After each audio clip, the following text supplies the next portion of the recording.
Hello दोस्तों। तो आप लोग कैसे हैं? आशा करते हैं आप लोग बहुत बढ़िया होंगे और जहाँ भी होंगे मस्त एवं स्वस्थ होंगे।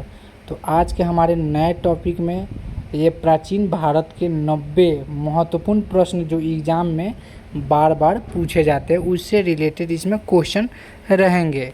तो चलिए वीडियो में आगे बढ़ते हैं और देखते हैं कि क्या क्या महत्वपूर्ण क्वेश्चन हैं।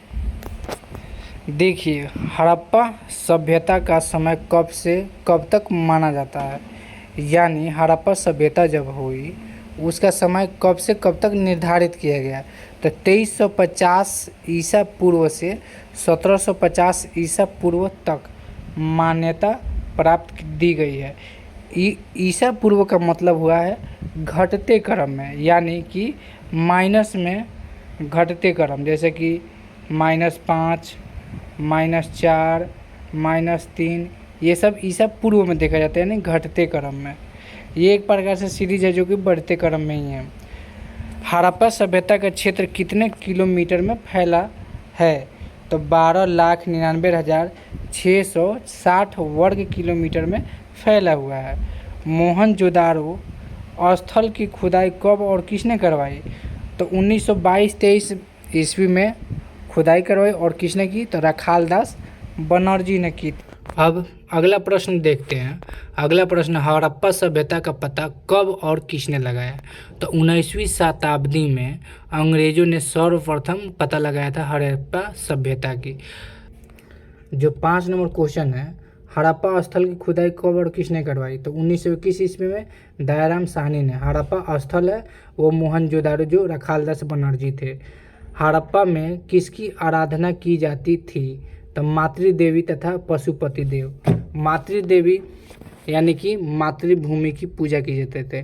पशुपति देव का मतलब हुआ कि एक देव बैठे हुए हैं, मान लीजिए देव हो गए, और इनके पीछे पशु, जैसे कि आगे की तरफ बैठा हुआ है हाथी, शेर और बैल, तो इसीलिए इनको माना गया है पशुपति देव। तो इसीलिए ये पशुपति देव की आराधना की जाती थी। आग से पकी हुई मिट्टी को इस समय क्या कहा जाता था? तो टेराकोटा कहा जाता था। टेराकोटा कहा जाता था उस समय की ईंट को। हड़प्पा वासियों का समाज कैसा था? तो मातृसत्तात्मक, यानी मातृसत्तात्मक का मतलब हुआ माता के नाम से जाना जाना है।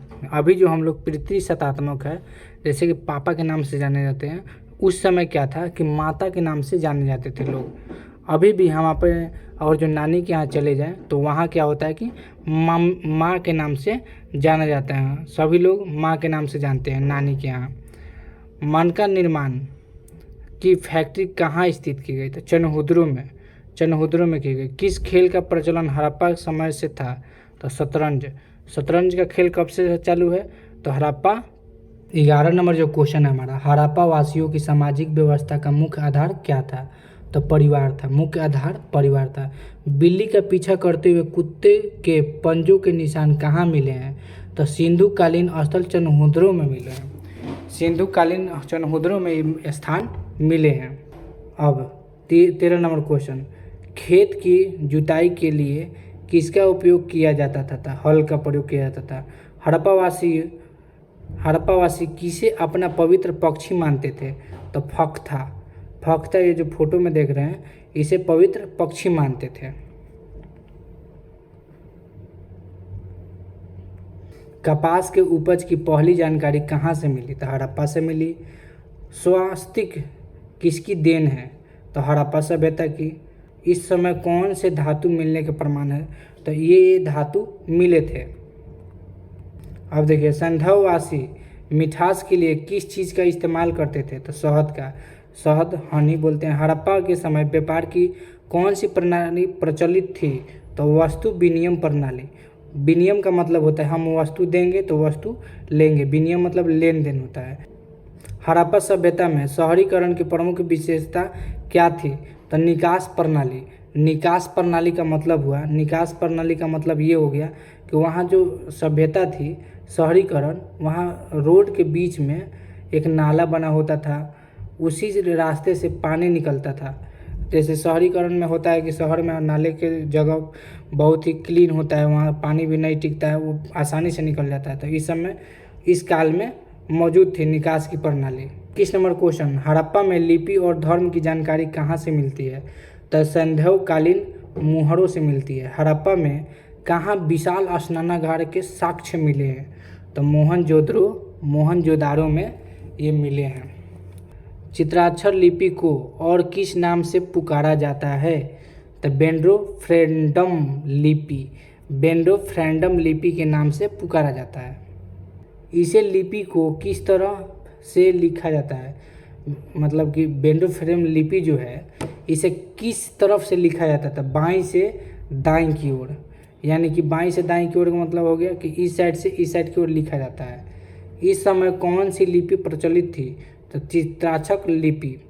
इस समय लिपि में कितने चिन्ह ज्ञात थे? तो 400 चिन्ह ज्ञात थे। किस संदेहपुरा स्थल में घोड़े की हड्डियों के प्रमाण मिलते हैं? तो सुरकोटडा में मिलते हैं। वो कौन सा हड़प्पा कालीन स्थल है जो कि त्रिस्तरीय था? धौलावीरा त्रिस्तरीय था। मान लीजिए त्रिस्तरीय ये हो गया। किस पाक हड़प्पा स्थल से हल रेखा का पता चलता है? कालीबंगा के से पता चलता है। 30 नंबर जो हमारा क्वेश्चन है, चावल के उत्पादन के साक्ष्य किस संदेहपुरा स्थल से प्राप्त हुए हैं? तो रंगपुर एवं लोथल से कौन सा तो चावल के साक्ष्य मिले हैं। संदेह स्थलों से किस जगह का सर्वप्रथम कृषि के साक्ष्य उपलब्ध होते हैं? तो मेहरगढ़ से। लोथल किस नदी के तट पर बसा है? भोगवा नदी। कालीबंगा किस नदी के तट पर स्थित है? तो घग्गर को घाघरा नदी भी कहा जाता है।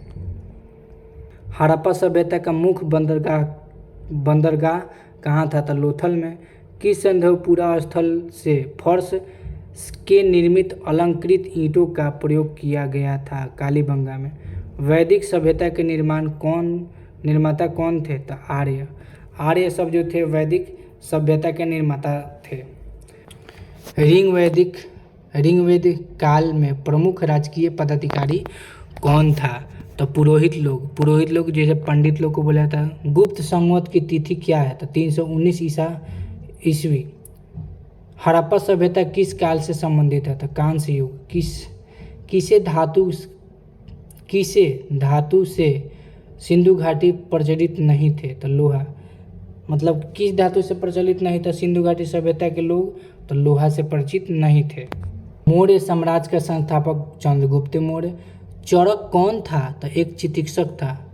शुंग वंश की स्थापना 185 ईसा पूर्व किसने की थी? तो पुष्यमित्र शुंग ने शुंग वंश की स्थापना की 185 ईसा पूर्व में। मौर्यों के बाद दक्षिण भारत में सबसे प्रभावशाली राज्य कौन सा था? तो सातवाहन वंश। उड़ीसा में कोणार्क मंदिर का निर्माण किसने करवाया था? तो नरसिंह देव। चंद्रगुप्त विक्रमादित्य के दरबार में। नवरत्नों में से सबसे अधिक प्रसिद्ध कालिदास थे। चंद्रगुप्त द्वितीय को विक्रमादित्य क्यों कहा जाता था? उज्जैन शासकों पर विजय के फलस्वरूप उसे चंद्रगुप्त द्वितीय कहा जाता था। कांचीपुरम का कैलाशनाथ मंदिर किसके आदेश पर निर्मित हुआ? नरसिंह वर्मन। चट्टानों को काटकर महाबलीपुरम का मंदिर किसके द्वारा बनवाया गया था? पल्लवों के द्वारा यह मंदिर का निर्माण किया गया था। गुर्जर प्रतिहार वंश की स्थापना किसने की? तो नागभट्ट ने की। गौड़ीय संप्रदाय की स्थापना किसने की? तो चैतन्य दासबोध नामक ग्रंथ के रचयिता कौन थे? तो रामदास। सतनामी संप्रदाय के संस्थापक कौन थे? तो जगजीवन।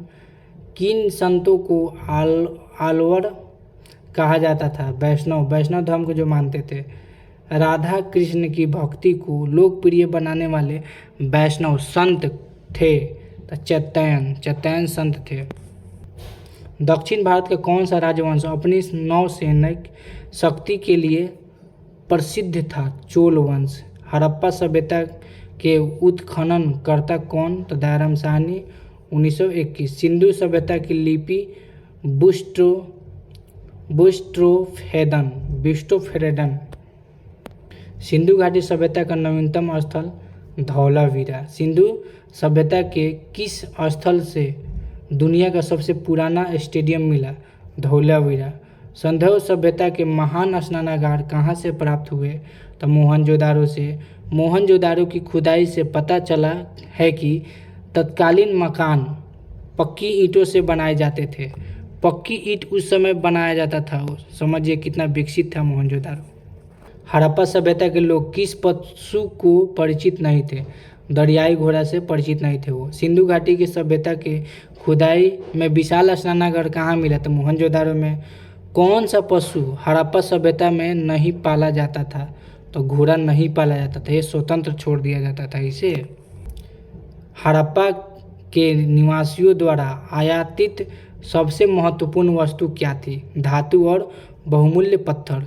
सिंधु घाटी सभ्यता के लोग किससे अपरिचित थे? तो लोहे से परिचित नहीं थे, पहले ही बताया था। उत्तरोत्तर हड़प्पा संस्कृति के अवशेष कहाँ मिलते हैं? तो रंगपुर। हड़प्पा कहाँ स्थित है? तो पंजाब में। हड़प्पा स्थित कहाँ है वर्तमान में? तो पंजाब में। मोहनजोदारो का शाब्दिक अर्थ क्या होता है? तो मुर्दों का टीला। सिंधु घाटी सभ्यता को किस काल से जोड़ा जाता है? तो कांस्य काल से। मोहनजोदारो किस भाषा का शब्द है? सिंधी, इसीलिए सिंधु घाटी सभ्यता भी कहा जाता है इसे। उत्तर वैदिक कालखंड कब से कब तक था? तो 1000 ईसा पूर्व से 600 ईसा पूर्व तक। उत्तर वैदिक काल की विशेषता क्या थी? चित्रित घूसर, मृदा भांड तथा लोहा, ये सब विशेषता थी। उत्तर वैदिक काल के जानकारी के स्रोत क्या है? तो यजुर्वेद, सामवेद तथा अथर्ववेद। मनुष्यों के जीवन की किन 4 आश्रमों में बांटा गया है? तो ब्रह्मचर्य, गृहस्थ, वानप्रस्थ तथा संन्यास। ये जो है इस फोटो के माध्यम से हम समझ सकते हैं। नाटकों के मंचन को क्या कहा जाता था? सैलूस कहा जाता था। सैलूस। किस उपनिषद में मनुष्य के जीवन को 4 आश्रमों में बांटा गया है? तो छांदोग्य उपनिषद में। कौन सा उपनिषद है? तो छांदोग्य। यजुर्वेद में हल को क्या नाम दिया गया? तो सिर नाम दिया गया है। उत्तर वैदिक काल के महत्वपूर्ण देवता थे प्रजापति। शूद्रों के देवता के रूप कौन प्रचलित है? तो पुष्ण। राज्याभिषेक का किस वेद से उल्लेख है? तो अथर्ववेद से उल्लेख है। जैन धर्म के आदि प्रवर्तक प्रथम तीर्थंकर थे ऋषभदेव। लोहे के फाल का प्रचलन कब हुआ था? तो उत्तर वैदिक काल में हुआ था। सूर्य देवता सावित्री को संबोधित प्रसिद्ध गायत्री मंत्र किसमें उल्लेखित है? तो ऋग्वेद में उल्लेखित है। ऋग्वेद का कौन सा भाग विश्व के उत्पत्ति का उल्लेख करता है? तो 10वां मंडल ऋग्वेद का। वैदिक काल के लोगों ने धातुओं का प्रयोग किया, उसमें कौन सा पहला धातु था? तो तांबा जो था पहला धातु था। किसे प्रथम आदि शिव माना गया? पशुपति महादेव। पशुपति के बारे में इस फोटो से भी हम समझ सकते हैं, जो कि दर्शाया गया है। तो अब आशा करते हैं कि आपको ये वीडियो अच्छा लगा होगा तो इस वीडियो को लाइक और शेयर करना मत भूलिएगा। तब तक मिलते हैं हम नेक्स्ट वीडियो में, तब तक के लिए जय हिंद दोस्तों।